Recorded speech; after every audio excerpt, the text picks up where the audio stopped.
One shot, one kill.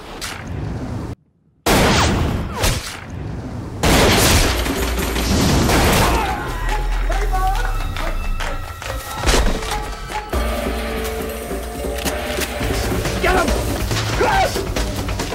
He's the last one. He'll probably be heading for the tunnels.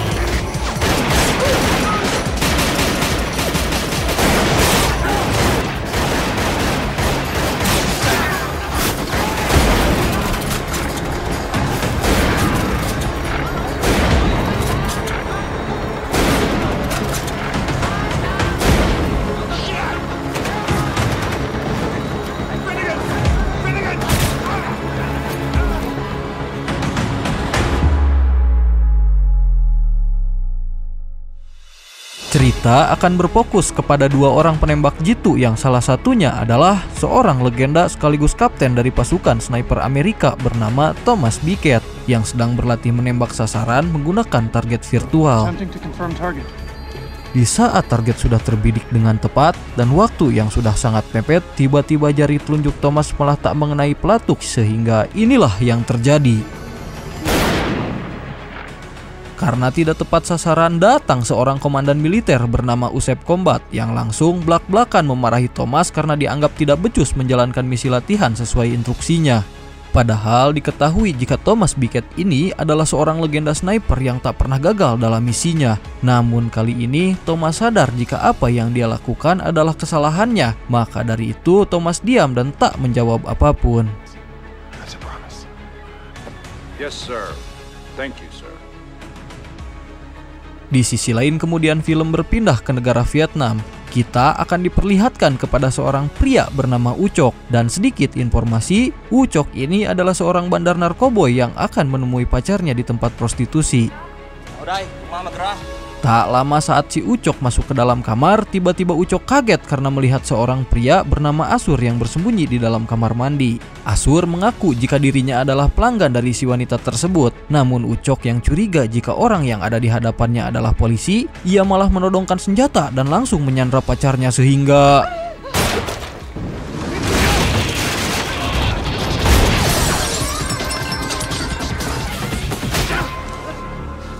Setelah berhasil tertangkap, ternyata Asur ini adalah anggota intelijen Vietnam yang ditugaskan untuk menangkap si begundal Ucok. Dan bersamaan dengan itu, Asur lalu menghubungi rekan-rekan intelnya dan meminta kepada mereka untuk segera menyiapkan seorang penembak jitu yang sangat handal. Entah apa maksud dan tujuannya, tetapi yang jelas si Asur ini membutuhkan seorang sniper profesional untuk menjalankan misi rahasianya. Sejenak kita tinggalkan mereka dan berpindah kepada Thomas Bickett yang hadir ke sebuah acara pernikahan pejabat negara bernama Neil Pinegan, di mana Neil ini adalah putra dari sang komandan militer bernama Paul Pinegan yang ternyata ayah dari Neil ini merupakan sahabat Thomas ketika perang Vietnam. Neil. Hingga di sana Neil meminta kepada Thomas untuk membacakan surat wasiat yang ditinggalkan ayahnya, di mana isi dari surat tersebut adalah pesan kepada sang anak agar hidup bahagia meski tidak ada sosok ayah di sisinya. Dan jika Thomas membacakan surat ini, maka artinya ayahnya telah gugur di medan perang. Singkat cerita, di keesokan harinya Thomas pergi ke dokter untuk memeriksa kondisi jarinya. Dan Thomas sedikit bercerita kepada dokter tentang keadaan tangannya yang selalu bergetar entah kenapa. Di sisi lain kemudian film berpindah kepada para petinggi militer Amerika yang pada kala itu sedang mempertimbangkan untuk menugaskan Thomas dalam sebuah misi yang sangat berbahaya. Meskipun akhir-akhir ini kemampuan Thomas mulai menurun karena jali telunjuknya yang terkena serangan. Sesampainya di dalam hotel, Thomas yang sedang santuy sambil minum ciu betot tiba-tiba mulai teringat dengan peristiwa perang Vietnam yang pada saat itu dia dan sahabatnya Paul sedang berjuang di medan perang dan berakhir tertangkap oleh tentara musuh. Sehingga di saat situasi mendesak, Paul memilih mengorbankan dirinya demi keselamatan Thomas.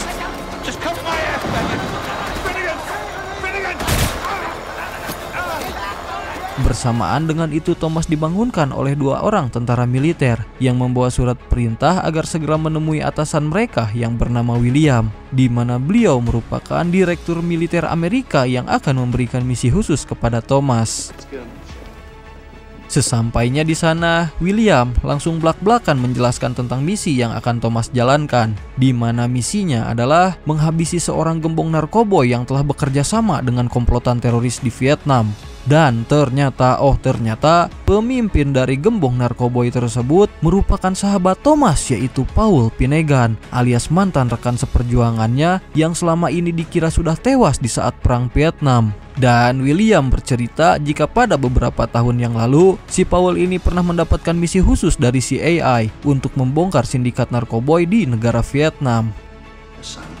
Tetapi seiring berjalannya waktu, dia malah tergiur menjadi pemasok narkoboy dan berubah menjadi sosok pembunuh sekaligus bandar terbesar di Vietnam. Bahkan dia sengaja memalsukan kematiannya agar dianggap tewas oleh semua kerabat serta para petinggi militer ketika ikut di perang Vietnam. Namun itu adalah rencana Paul agar seolah-olah dianggap mati oleh mereka. Mendengar penjelasan tersebut lantas membuat Thomas pun dilema karena bagaimanapun Paul adalah sahabat seperjuangannya yang rela berkorban demi keselamatan Thomas. Namun William juga menjelaskan jika saat ini Paul sedang diburu oleh kepolisian Vietnam dan jika sampai dia tertangkap maka hal tersebut akan membawa masalah besar bagi Amerika dikarenakan si Paul ini yang merupakan mantan tentara militer dan masih bagian dari negara mereka. Tepat setelah mendapatkan pencerahan, pada akhirnya Thomas memilih untuk menerima misi tersebut. Namun dengan catatan dia hanya akan pergi sendirian tanpa membawa rekan-rekan militer. Karena bagi Thomas, misi ini adalah misi yang sangat penting dan sangat emosional.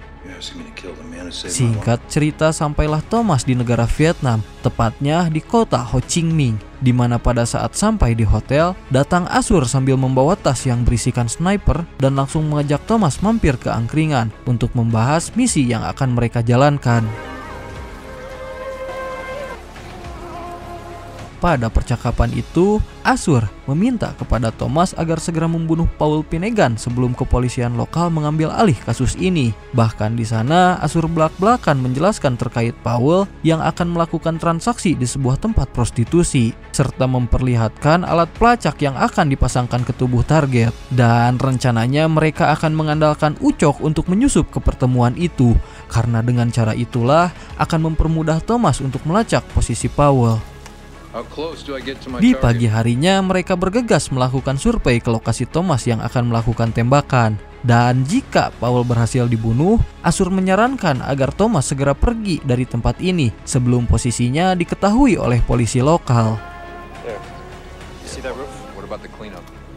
Selesai dengan semua itu, Asur lalu lanjut meminta Ucok untuk memasangkan alat pelacak ke tubuh Paul dengan imbalan akan memberikan Ucok keringanan hukuman karena sudah membunuh pacarnya. Pada awalnya Ucok sempat keberatan dengan tugas tersebut, tetapi Asur mengancam jika Ucok tidak mau bekerja sama dengannya, Asur akan memberitahu Paul terkait Ucok yang telah berkhianat kepada komplotan mereka. Panik mendengarkan ancaman itu, akhirnya Ucok pun setuju meskipun tugasnya saat ini sangatlah beresiko. Singkat cerita, misi penyergapan pun dimulai di mana ketika sampai di sebuah klub hiburan malam, Asur bergegas mengatur rencana bersama rekan polawannya.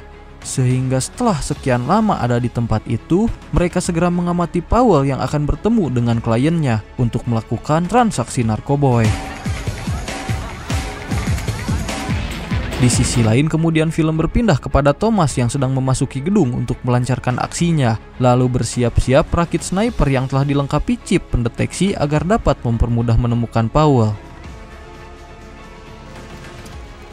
Sementara itu, Ucok diam-diam mulai memasang alat pelacak ke pundaknya Paul, dan bersamaan dengan itu Thomas mulai membidik tepat ke posisi Paul berada. Namun di saat akan membidik, tiba-tiba Thomas kehilangan konsentrasi dikarenakan teringat akan peristiwa di saat berjuang bersamanya. Dan ketika Thomas mulai berusaha fokus, sialnya pelatuk senapannya malah macet, sementara Paul yang merasa curiga dengan gerak-gerik Ucok lantas meminta kepada anak buahnya untuk langsung menebas si begundal, dan inilah yang terjadi. Forgive me. Ya, dikarenakan tembakannya salah sasaran, sontak memicu terjadi baku tembak antar polisi dan bandar narkoboy.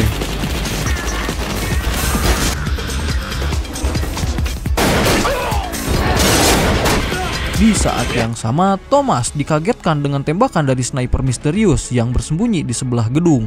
Namun dengan taktik serta pengalamannya sebagai penembak handal, dia dapat dengan mudah untuk membunuh sniper tersebut.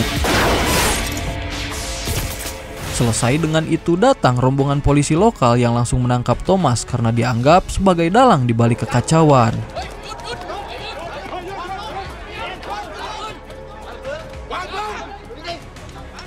Sejenak kita tinggalkan mereka dan berpindah kepada William yang sedang membahas terkait kegagalan Thomas dalam membunuh Powell, di mana dari perbincangan itu akhirnya kita dapat mengetahui jika sniper misterius yang mencoba membunuh Thomas sebelumnya tidak lain adalah sniper suruhan William, karena sedari awal tujuan William adalah untuk menghabisi Powell tanpa terdeteksi oleh kepolisian Vietnam dan menjadikan Thomas sebagai kambing hitam, dikarenakan Powell merupakan ancaman besar yang telah menyimpan semua rahasia serta kebusukan para petinggi Amerika. Berpindah kepada Thomas yang sedang diinterogasi oleh polisi Vietnam, di mana dia langsung disiksa dan dideret pertanyaan demi pertanyaan mengenai misinya yang kenapa berencana melakukan pembunuhan kepada Paul Finnegan. Akan tetapi para polisi gedek karena Thomas tidak mau memberikan jawaban. Lantas mereka langsung membawanya menuju sel tahanan. Saat di dalam sel terdengar suara yang menertawakan Thomas, yang ternyata orang tersebut adalah Paul Finnegan yang juga tertangkap oleh polisi lokal. Hingga di sana Paul belak-belakan menjelaskan terkait dirinya yang telah dijebak oleh para petinggi militer Amerika, karena sebenarnya para petinggi militer Amerika lah yang telah menyuruhnya untuk memasok narkoba ke Vietnam. Namun Paul yang merasa tidak mendapatkan apa-apa dari misi tersebut, ia lalu memilih untuk tidak menyetorkan uang hasil penjualan narkoboynya kepada para petinggi Amerika. Dan karena itulah Paul diburu oleh William dan Thomas hanya dimanfaatkan oleh para petinggi Amerika. Karena sebelumnya juga William telah mengutus banyak sniper handal untuk membunuhnya. Namun tak ada satupun dari para sniper berhasil membunuhnya dan malah berakhir dibunuh oleh para petinggi militer Amerika demi menghilangkan jejak. Dan sepertinya Thomas juga akan bernasib sama seperti sniper-sniper sebelumnya. Maka dari itu, Paul yang kecewa dan merasa telah dikhianati memilih menetap di Vietnam sebagai pemimpin bandar narkoboy, karena orang-orang di sini semuanya jauh dari kata pengkhianat, tidak seperti kelakuan petinggi Amerika yang dengan gamblang mengorbankan anak buahnya demi mencapai tujuan pribadi. Di tengah-tengah perbincangan, datang polisi lokal untuk memindahkan mereka menuju sel tahanan lain. Tetapi saat akan dipindahkan menuju sel baru, tiba-tiba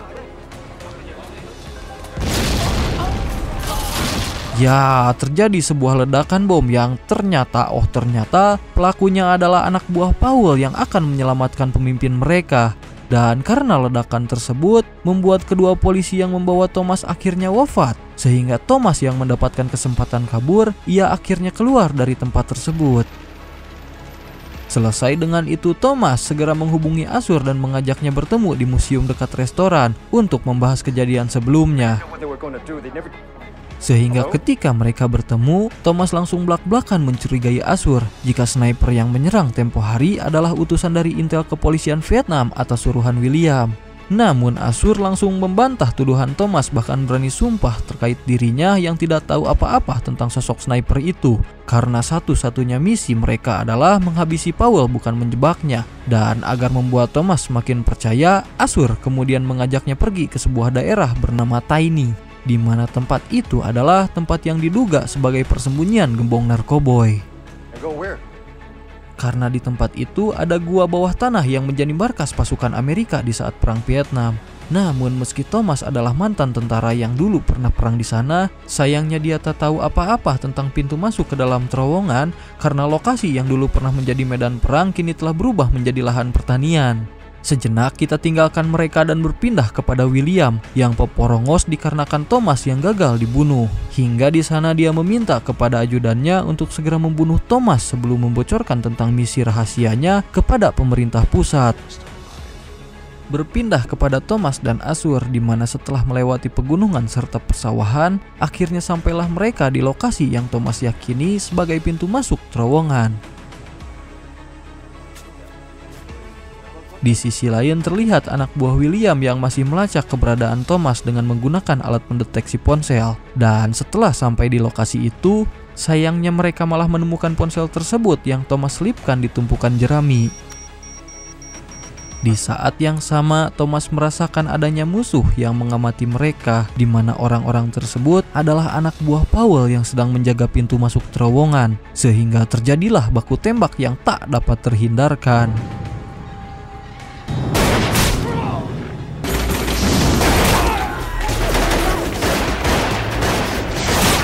Namun dengan keahlian sniper yang Thomas miliki, pada akhirnya mereka dapat dengan mudah menghabisi para kroco tersebut dan hanya menyisakan satu anak buah Powell yang kehabisan amunisi.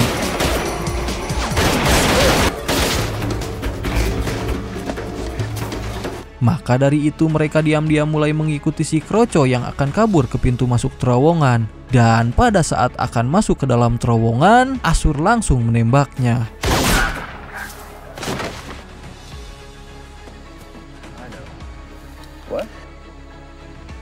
Tidak lama kemudian masuklah mereka ke dalam terowongan rahasia sambil membawa lampu senter untuk menerangi jalan.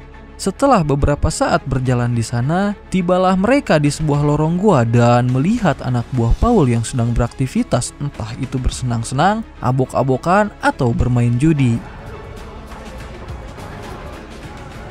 Di saat mereka berpencar untuk mencari Powell, sialnya Asur yang tidak fokus pun malah Tycho Seward yang otomatis membuat keberadaan mereka langsung ketahuan. Dan Asur yang tertangkap kemudian dipaksa bertarung sampai mati. Di mana selama sesi pertarungan yang sangat brutal itulah, beruntung Asur dapat memenangkan pertarungan.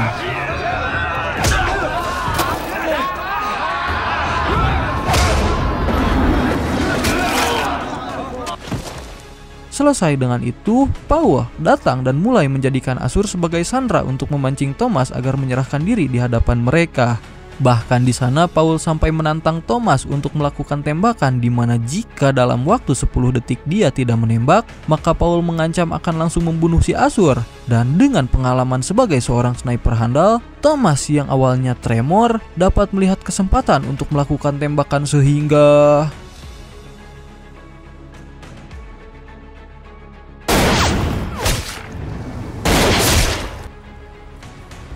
ya, setelah kematian si Powell, semua anak buahnya mulai berlutut kepada Thomas yang entah kenapa seakan-akan mereka semua telah menyerah kepadanya. Sehingga di sana Asur menjelaskan jika hal ini merupakan sebuah tradisi, jika ada orang yang telah membunuh pemimpin mereka, maka seluruh anak buahnya akan tunduk pada pemimpin baru.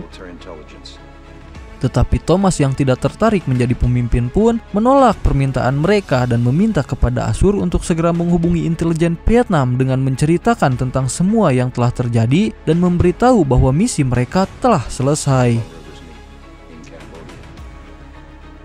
Sebelum pergi, Thomas sempat memberikan penghormatan terakhir sebagai salam perpisahan karena Asur mau berjuang bersamanya.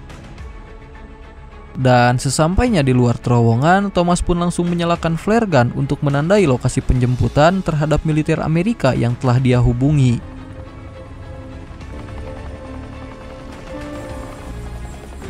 Singkat cerita, kemudian film ditutup dengan memperlihatkan kepada Thomas yang selama di dalam perjalanan, dia terus memegang kalung yang diberikan oleh Powell saat mereka masih berjuang sebagai seorang prajurit, di mana saat ini Thomas mengalami tekanan batin yang begitu perih karena telah membunuh rekan seperjuangannya yang pernah menyelamatkan nyawanya.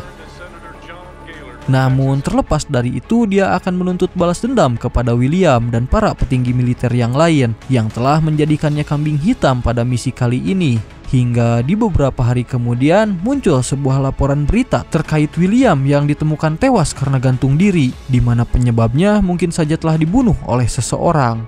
Tamat, ending yang benar-benar membedulkan.